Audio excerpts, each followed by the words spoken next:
Welcome into this episode of DJX. Today I am presenting The Masque of the Red Death, which was written by Edgar Allan Poe and published in 1850. It's a little lengthy, but this one is the story of a prince living through a devastating pandemic that had depopulated the kingdom. This pompous and self-centered prince chooses to ignore the risks of public gatherings and decides to host a massive masquerade party, despite all of the risks presented to him. Beware. The Red Death shall have her revenge. Please like and subscribe if you enjoy. Here we go. The Red Death had long devastated the country. No pestilence had ever been so fatal or so hideous. Blood was its evader and its seal, the redness and the horror of blood. There were sharp pains and sudden dizziness, and then profuse bleeding at the pores with disillusion. The scarlet stains upon the body and especially upon the face of the victim were the pest ban which shut him out from the aid and from the sympathy of his fellow man. And the whole seizure, progress and termination of the disease were the incidents of a half an hour. But the Prince Prospero was happy and dauntless and sagacious.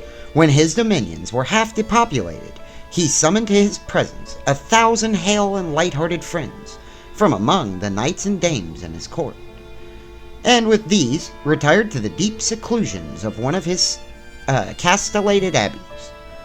This was an extensive and magnificent structure, the creation of the prince's own eccentric yet august taste. Sorry about that. A strong and lofty wall girdled it in. This wall had gates of iron. The courtiers, having entered, brought furnaces and massy hammers and welded the bolts. They resolved to leave means neither of ingress or egress to the sudden impulses of despair or of frenzy from within. The abbey was amply provisioned. With such precautions, the courtiers might bid defiance to contagion. The external world could take care of itself. In the meantime, it was folly to grieve or to think. The prince had provisioned all the appliances of pleasure. There were buffoons, there were improvisatori, there were ballet dancers, there were musicians, there was beauty, there was wine. All these and security were within. Without was the Red Death. It was toward the close of the 5th or 6th month of his seclusion, and while the pestilence raged most furiously abroad, that the Prince Prospero entertained his 1,000 friends at a masked ball of the most unusual magnificence. It was a voluptuous scene, that masquerade, but first let me tell of the rooms in which it was held. There were 7, an imperial suite. In many palaces, however, such suites form a long and straight vista, while the folding doors slide back nearly to the wall on the other hand, so that the view of the whole extent is scarcely impeded. Here, the case was very different. As might have been expected from the Duke's love of the bazaar, the apartments were so irregularly disposed that the vision embraced but little more than one at a time. There was a sharp turn at every 20 or 30 yards, and at each turn a novel effect, to the right and left. In the middle of each wall, a tall and narrow Gothic window looked out upon a closed corridor which pursued the windings of the suite. These windows were of stained glass, whose colors varied in accordance with the prevailing hue of the decorations of the chamber into which it opened. That at the eastern extremity was hung, for example, in blue, and vividly blue were its windows. The second chamber was purple in its ornaments and tapestries, and here the panes were purple. The third was green throughout, and so were the casements. The fourth was furnished and lighted with orange, the fifth with white, the sixth with violet. The seventh apartment was closely shrouded in black velvet tapestries that hung all over the ceiling and down the walls, falling in heavy folds upon a carpet of the same material and hue. But in this chamber only, the color of the windows failed to correspond with the decorations. The panes here were scarlet, a deep blood color. Now, no one of the 7 apartments was there any lamp or candle burn. Amid the profusion of golden ornaments that lay scattered to and fro, or depended from the roof, there was no light of any kind emanating from lamp or candle within the suite of chambers. But in the corridors that followed the suite, there stood opposite to each window a heavy tripod bearing a brazier of fire that projected its rays through the tinted glass and so glaringly illuminated the room. And thus were produced a multitude of gaudy and fantastic appearances. But in the western, or black chamber, the effect of the firelight that streamed upon the dark hangings through the blood-tinted panes was ghastly in the extreme, and produced so wild a look upon the countenances of those who entered, that there were few of the company bold enough to set foot within its precincts at all. It was in this apartment also that there stood against the western wall a gigantic clock of ebony. Its pendulum swung to and fro with a dull, heavy, monotonous clang. And when the minute hand made the circuit of the face, and the hour was to be stricken, there came from the brazen lungs of the clock a sound, which was clear and loud, and deep and exceedingly musical, but of so peculiar a note and emphasis that at each lapse of an hour the musicians of the orchestra were constrained to pause momentarily in their performance to hearken the sound. And thus the waltzers' performance ceased their evolutions, and there was a brief disconcert of the whole gay company. And while the chimes of the clock yet rang, it was observed that the giddiest grew pale, and the more aged and sedated passed their hands over their brow as if in confused reverie or meditation. But when the echoes had fully ceased, a light laughter at once pervaded the assembly. The musicians looked at each other and smiled as if at their own nervousness and folly, and made whispering vows, each to the other, that the next chiming of the clock should produce in them no similar emotion. And then, after the lapse of 60 minutes, which embrace 3,600 seconds of the time that flies, there came yet another chiming of the clock, and then were the same disconcert and tremulousness and meditation as before. But in spite of these things, it was a gay and magnificent revel. The tastes of the Duke were peculiar. He had a fine eye for colors and effects.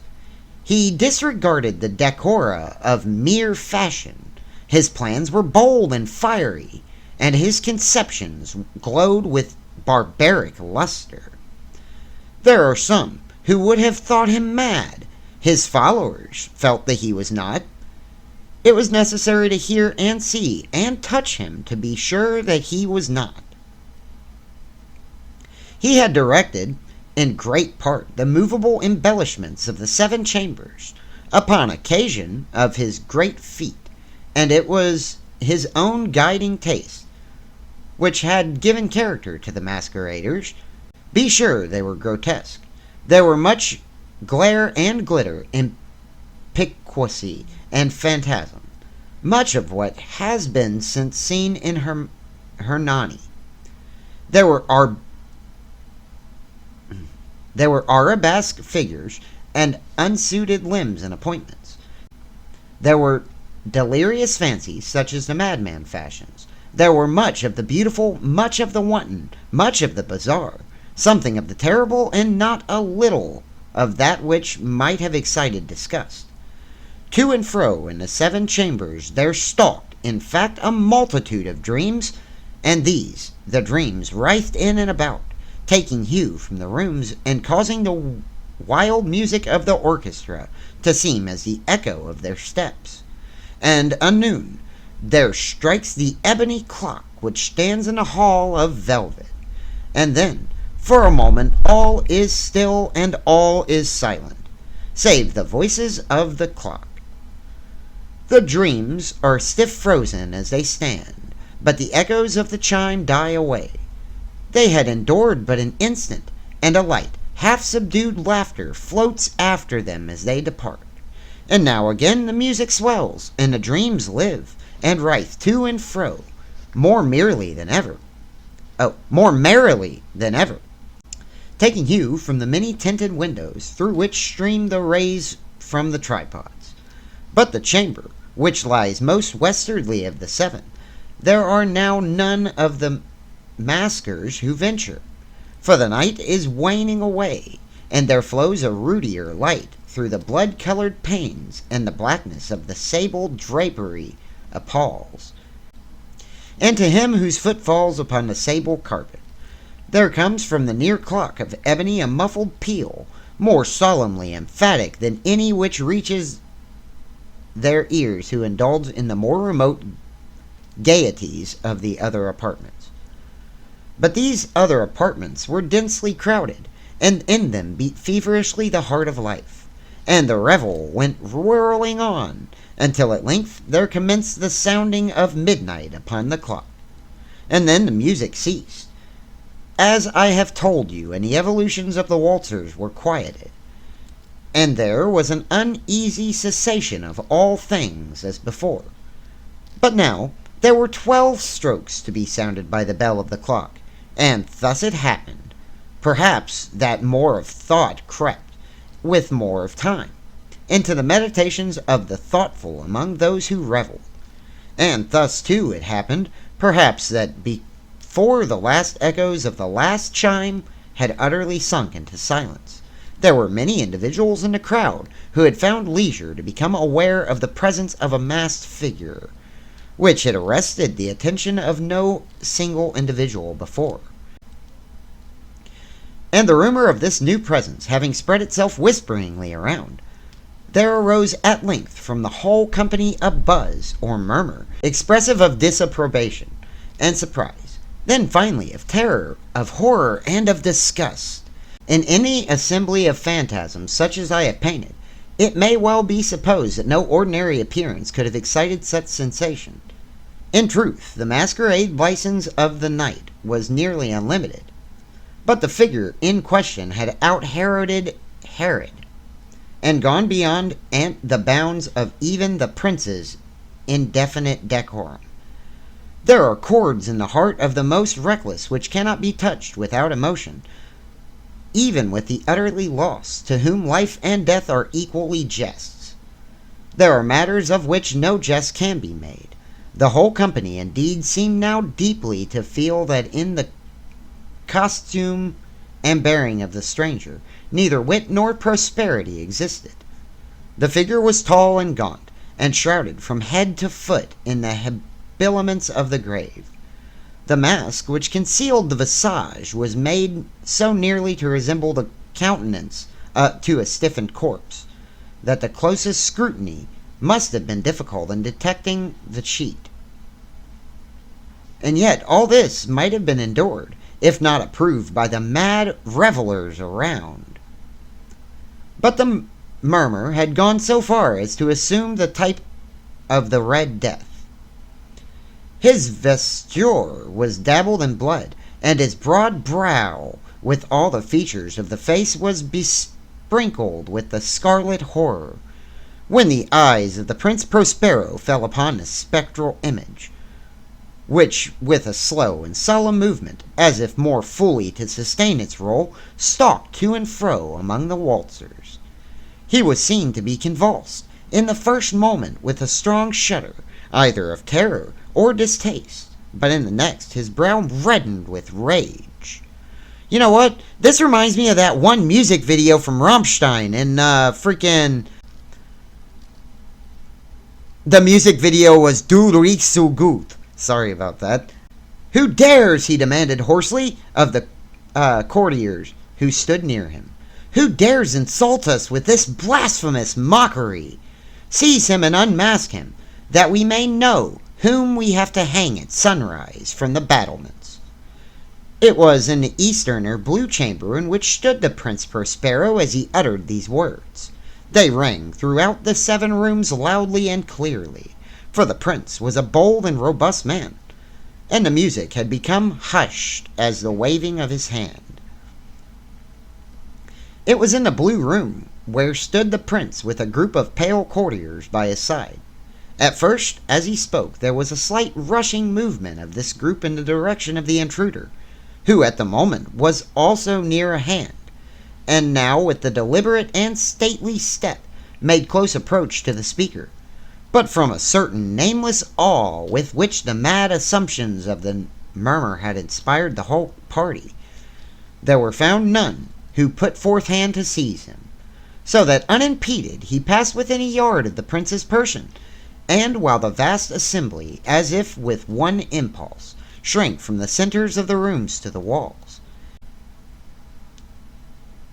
he made his way uninterruptedly, but with the same solemn and measured step which had distinguished him from the first, through the blue chamber to the purple, through the purple to the green, through the green to the orange, through this again to the white, and even thence to the violet, ere a decided movement had been made to arrest him. It was then, however, that the Prince Prospero, maddening with rage and the shame of his own momentary cowardice, rushed hurriedly through the 6 chambers, while none followed him on account of a deadly terror that had seized upon all. He bore aloft and drew a dagger, and had approached, in rapid impetuosity, to within 3 or 4 feet of the retreating figure, when the latter, having attained the extremity of the velvet apartment, turned suddenly and confronted his pursuer. There was a sharp cry, and the dagger dropped gleaming upon the sable carpet, upon which instantly afterwards fell prostrate in death the Prince Prospero. Then, summoning the wild courage of despair, a throng of the revelers at once threw themselves into the black apartment, and seizing the mummer, whose tall figure stood erect and motionless within the shadow of the ebony clock, grasped in unutterable horror at finding the grave cerements and corpse-like mask, which they had handled with so violent a rudeness, untenated by any tangible form. And now was acknowledged the presence of the Red Death. He had come like a thief in the night, and one by one dropped the revelers in the blood-bedewed halls of their revel, and died, each in the despairing posture of his fall. And the life of the ebony clock went out with that of the last of the gay, and the flames of the tripods expired, and darkness and decay and the Red Death held the illimitable domain over all. Thank you so much for watching, and be careful out there. Bye.